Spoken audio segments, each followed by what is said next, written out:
Você já imaginou algum dia que a próxima guerra, que pode mudar a face do mundo, não vai começar nem na Ucrânia, nem no Oriente Médio, nem em Taiwan, nem em qualquer outro lugar? Mas será no coração da América Latina? Vocês conseguem imaginar isso? Isso pode acontecer? A região que antes era considerada o quintal dos Estados Unidos, hoje está se transformando em um grande campo de confronto entre Rússia, China e Estados Unidos da América. E pela primeira vez, desde a Guerra Fria, pela primeira vez, os Estados Unidos estão redesplegando suas tropas e se movimentando militarmente nessa região. Enquanto vemos que o presidente da Venezuela, Nicolás Maduro, hoje pede ajuda a Putin, hoje pede ajuda aos mísseis hipersônicos russos. Então, o que exatamente está acontecendo? Por que o presidente americano Trump ficou tão extremamente interessado na Venezuela e nos outros países da América Latina? Por que esse interesse? Porque os especialistas em inteligência dizem hoje que o próximo verão verá a primeira guerra direta entre os Estados Unidos e os aliados da Rússia nesta região. Temos detalhes muito importantes hoje, fiquem conosco.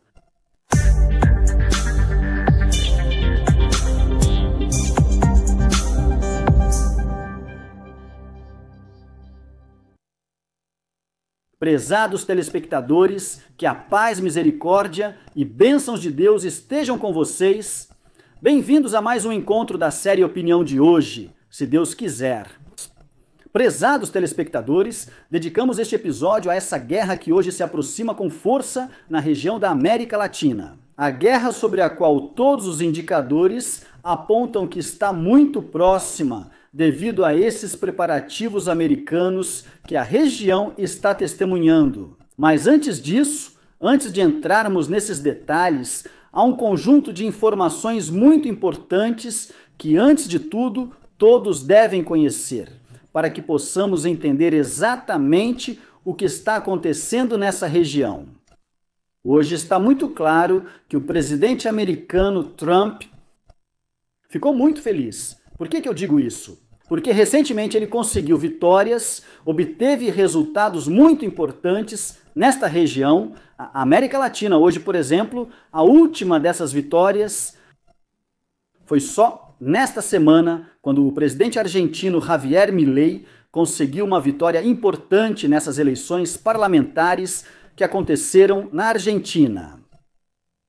Uma vitória que talvez signifique... Ninguém esperava por isso de jeito nenhum uma vitória inesperada, considerando que os índices de aprovação desse governo argentino ou desse presidente argentino são muito baixos. Ou seja, a popularidade desse presidente excêntrico, que afirma se comunicar com Deus através de um cachorro morto que aparece em seus sonhos. A popularidade desse presidente estava no fundo do poço, pois recentemente houve escândalos de corrupção ao seu redor. O presidente argentino Javier Milei, e houve grandes fracassos, o mais importante deles, por exemplo, foi que ele promoveu uma criptomoeda argentina. Mas o valor dessa moeda desabou de forma enorme, então a popularidade desse presidente realmente estava no fundo do poço. A situação na Argentina piorou ainda mais quando esse presidente assumiu. Mas apesar disso, o partido ao qual Javier Milei pertence, o Partido Liberdade Avança, obteve mais de 40% dos votos. O importante é que essa vitória, na verdade, não foi apenas uma vitória de Javier Milei, mas foi uma vitória clara para o presidente americano Trump. Por quê?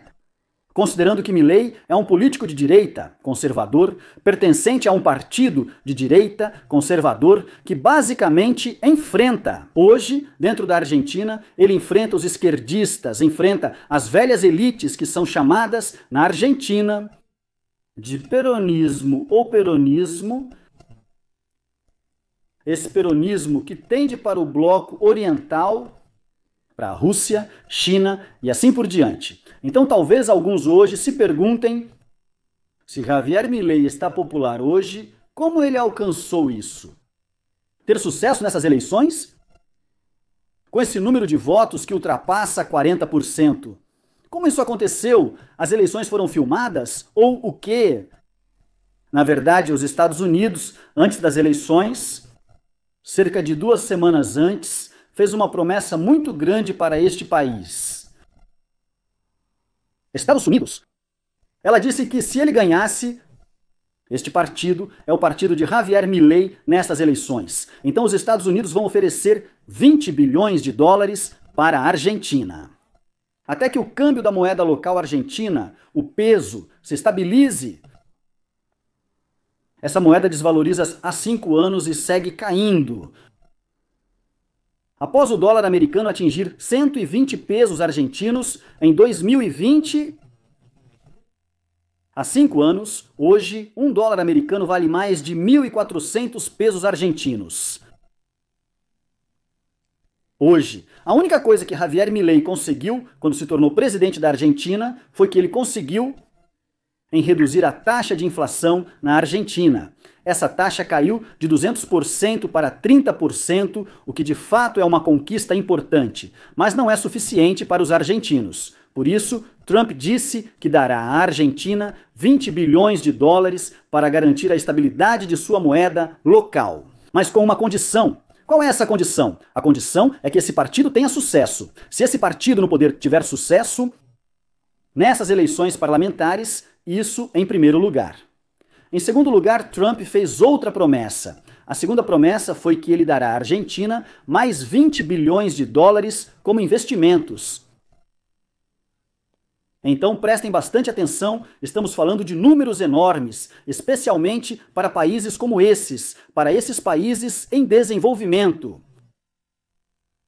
O tamanho dos 600 bilhões de dólares e a 45 milhões de pessoas.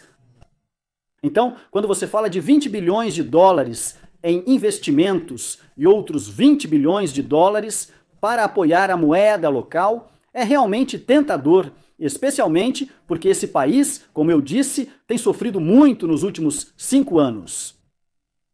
Essa promessa americana, a promessa americana salvou Javier Milei e o ajudou a vencer, mas essa vitória talvez só assegure sua permanência, ou seja, no poder, mas não garante a maioria no parlamento, o que significa que não garante a aprovação das decisões no parlamento e dos programas de reforma, e assim por diante. O parlamento ainda está sob o controle da oposição. A verdade é que essa região, que até pouco tempo atrás era considerada o quintal dos Estados Unidos, hoje está dividida entre a direita e a esquerda. Há uma guerra feroz nesta região. Tornou-se. Ou seja, um grupo de países ali está se voltando em um momento crucial, em um momento muito sensível que estamos vivendo hoje, está se voltando para a Rússia e para a China, e assim por diante. Então apareceu lá o atual presidente da Colômbia, o presidente do Chile, o presidente do Brasil, ou seja, países muito importantes, com peso, países influentes, começaram a se inclinar para a China e a declarar suas posições. Ou seja, bem contra os Estados Unidos, o imperialismo e afins. Enquanto isso, vemos outros países também, como El Salvador, Equador, Peru, Bolívia. Países que passaram da esquerda para a direita, são países que hoje estão com os Estados Unidos. Então, por exemplo, fale para nós sobre a Bolívia. A esquerda lá sofreu uma derrota dura nas últimas eleições. E esse país, quero dizer, famoso pela Cordilheira dos Andes e rico em lítio. Um dos minerais naturais mais raros e valiosos hoje, possui a maior reserva mundial desse mineral, o lítio. Estamos falando de um material muito importante hoje para as indústrias do futuro. Então, quando esse país fica do lado dos Estados Unidos pela primeira vez, em vez da Rússia ou da China, isso representa uma grande vitória para o Trump. Assim, as riquezas do país vão para os Estados Unidos e Trump, não para a China, Rússia ou outros. O mesmo acontece quando falamos sobre o Peru. Esse país era conhecido como um país pobre, sofrendo com uma pobreza muito grande. Hoje, ele passou a atingir o nível de outros países da região. Esse país, só para todos saberem o tamanho, O avanço desse país alcançou um produto interno bruto em 2020. Cerca de 200 bilhões de dólares por ano, hoje alcança 300 bilhões de dólares. Ou seja, prestem atenção, ele acrescentou 100 bilhões de dólares em menos de 5 anos. Da mesma forma, e falamos sobre a Colômbia, esse país, em 2020 eram 270 bilhões de dólares. Qual o valor atual? Mais de 400 bilhões de dólares? Então, prestem bastante atenção que esses países, os países da América Latina, estão crescendo de forma impressionante. A ideia que estava enraizada de que eram países pobres, fracos e decadentes, como os países africanos e outros, essa ideia está começando a acabar. Existem países que estão crescendo muito, que têm um potencial enorme de crescimento. Então, Trump não quer que esses países se tornem uma oportunidade para a China. Para se infiltrar nesses países, expandir sua influência nessa região, para aproveitar esses recursos, esses minerais naturais muito raros como o lítio e outros. Por isso vemos Trump conseguiu vitórias claras hoje lá, ele está muito feliz nessa região, mas ainda tem muito trabalho a fazer com os outros países. Ou seja, se os Estados Unidos conseguiram sucesso na Bolívia, no Peru, no Equador, em El Salvador, na Argentina, como falei hoje, ainda tem um grande conflito na Colômbia. Hoje, Trump chama abertamente o presidente colombiano de traficante de drogas. Os Estados Unidos agora? O que você está esperando? Vai esperar até o próximo verão? Derrubar o presidente da Colômbia nas eleições, ou seja, pelas urnas? Também vemos um grande conflito na Venezuela, a mesma coisa. Se os Estados Unidos, prestem atenção, se os Estados Unidos estão trabalhando para derrubar seus adversários lá, quero dizer, na Colômbia ou no Brasil e em outros países. Quero dizer que pelas eleições a situação é diferente na Venezuela, pois eles seguem outros caminhos. Por quê? Porque esse método das eleições, das urnas e tudo mais, não funciona mais de jeito nenhum. Com esse presidente venezuelano, Nicolás Maduro, quer dizer, houve tentativas de mudança? Várias tentativas ao longo dos últimos anos não funcionaram desse jeito. Então, o único país na região que hoje está sob ameaça de intervenção militar americana para derrubar o presidente do país é a Venezuela, pois os Estados Unidos acreditam que só a força militar pode eliminar essa ameaça. Hoje, o mundo observa com ansiedade esses rápidos desdobramentos nesse conflito entre os Estados Unidos e a Venezuela.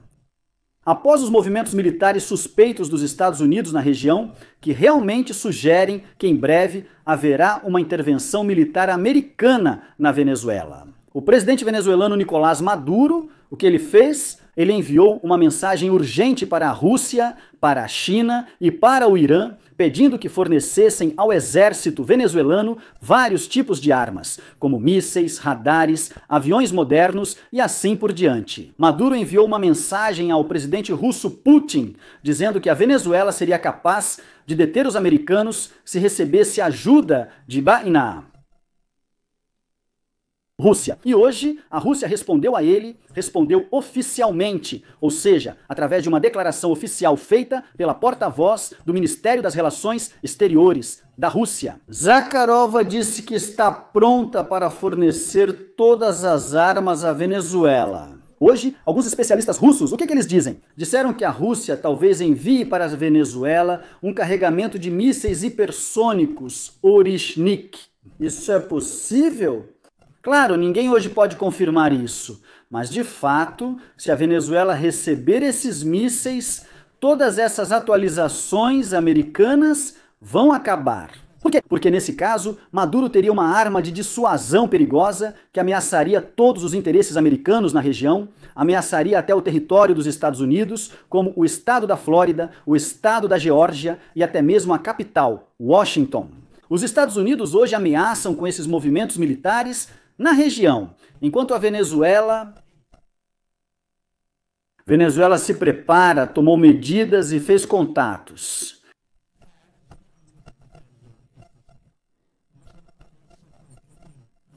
Inscrevam-se no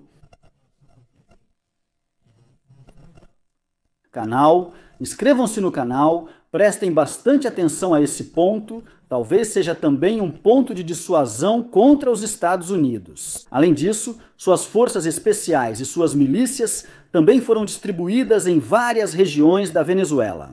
Hoje, a Venezuela depende de uma estratégia militar chamada descentralização, porque todos os recursos militares, de abastecimento, logísticos e outros, são distribuídos por diferentes regiões, para que haja uma maior prontidão para a guerra de guerrilha, para garantir o abastecimento de armas, do exército e outros recursos, um abastecimento sustentável. Há fortes notícias publicadas em todos os jornais americanos dizendo que a decisão de atacar a Venezuela já foi tomada. Agora, há altos funcionários do governo americano que confirmaram que os dias de Maduro estão contados. Mas, ao mesmo tempo, vemos que Trump fez uma declaração mentirosa. Tudo isso, ele disse que os Estados Unidos não entrarão em nenhuma guerra contra o exército venezuelano. Então prestem muita atenção que os Estados Unidos realmente querem assassinar ou prender. Qual é o papel dele? Porque essa é a única solução que resta para remover esse regime, para eliminar o perigo dessa infiltração russa, chinesa e iraniana nesta região. E, portanto, eles querem controlar as riquezas desse país também. Esse país é muito rico em petróleo e em uma série de recursos naturais raros. Mas ela não quer arriscar o exército americano. Os Estados Unidos não querem entrar em outra guerra, que talvez seja parecida com a do Iraque, talvez seja um cemitério para o exército americano. Então, o que ela quer exatamente? Ela quer que aconteça um golpe militar lá. O que Maduro está fazendo agora? Talvez esteja se preparando. Por isso, ela está pressionando fortemente o regime venezuelano, impondo uma grande guerra psicológica à Venezuela com esses movimentos, com essas ameaças militares, como se fosse atacar a qualquer momento, como se fosse atacar hoje. Ao mesmo tempo, ela impõe um cerco aos traficantes de drogas na Venezuela. Quem são os traficantes de drogas? Lá encontramos o presidente venezuelano Maduro e os principais generais do exército. O cerco é imposto aos líderes da Venezuela.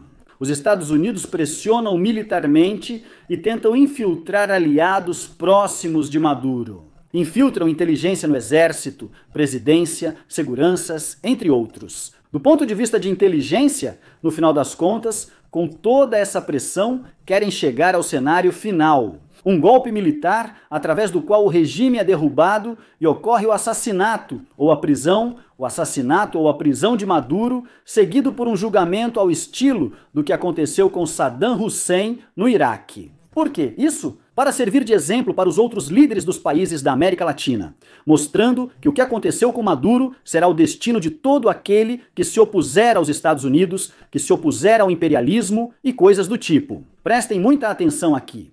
Os Estados Unidos só vão intervir militarmente se conseguirem essa infiltração de inteligência no círculo do presidente, no exército ou em outro lugar. Quando os Estados Unidos da América oferecem recompensa de 50 milhões de dólares por informações para prender Maduro, sabem exatamente o motivo. Por que oferecem esse valor? Eles sabem o motivo. Pode ser para atrair o comandante do exército, ou algum dos líderes do exército, ou da inteligência, ou algo assim. Se os Estados Unidos conseguirem essa infiltração, eles garantirão então a existência de traição no mais alto nível e, consequentemente, uma vitória militar. Porque nesse caso, ela entrará na guerra como se, quero dizer, será. E porque ela saberá muito bem que sairá vitoriosa. Maduro sabe disso muito bem. Quero dizer, ele sabe que a guerra não vai começar hoje. Os Estados Unidos não vão se arriscar nessa guerra hoje. Mas ela certamente começará em outro momento em breve. Por isso, alguns, ao lerem a notícia de que Maduro está pedindo armas da China, da Rússia, do Irã ou de outros países para enfrentar os Estados Unidos, vão se perguntar: há tempo suficiente para pedir essas armas? E se os Estados Unidos já estiverem perto da Venezuela e forem atacar? Quer dizer, hoje, amanhã ou durante esta semana, de acordo com o que está sendo falado, quer dizer, haverá tempo suficiente para que essas armas cheguem da Rússia, da China ou do Irã. Então por que ir essas armas? Ele está certo de que os Estados Unidos não atacarão agora, mas podem fazê-lo depois, quando virem que chegou a hora, exatamente quando conseguirem infiltrar um dos aparelhos próximos de Maduro. Agora, Trump tem planos que ele está implementando gradualmente. Há líderes de países que ele tenta remover por meio de eleições, como expliquei para vocês, e há líderes de países que ele tenta remover pela força militar. Então resta a pergunta, será que ele vai conseguir fazer isso ou não? Será que esses países, como Colômbia e Venezuela, também vão se tornar países subordinados aos Estados Unidos ou existem obstáculos que impedem isso? Responda para a gente nos comentários abaixo deste vídeo, inscreva-se agora e clique no botão de curtir.